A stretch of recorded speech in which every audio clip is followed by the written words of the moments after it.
Yung dual fan natin na 12 volts. Tapos ito yung saksakan niya. Naka-car socket siya. Pinadaan natin dito sa butas na to ng karton. Ano meron sa karton? Ayan, yung BMS tsaka active balancer. BMS and active balancer.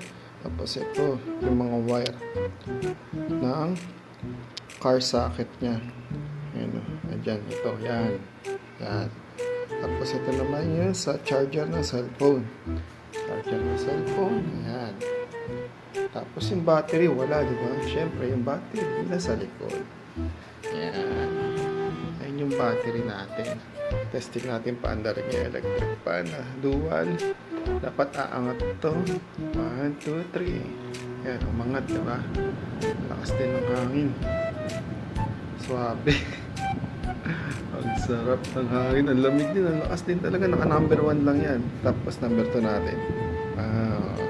Bali yung electric fan natin is may 1, 2, 3. Ay hanggang 2 lang pa. Napahiya ako lang. Hanggang 1 and 2 lang siya. Pero ang lakas na yung 2 niya. Diba? Napapagano niya electric fan. Tapos pwede ka pa mag-charge ng cellphone.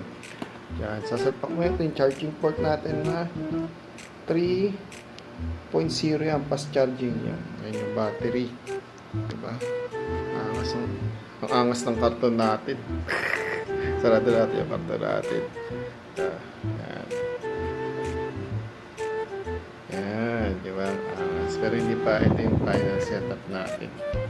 Kasi ang testing lang tayo. Maghanap tayo ng magandang lagayan niya. Solid na matigas. Diba? Sarap.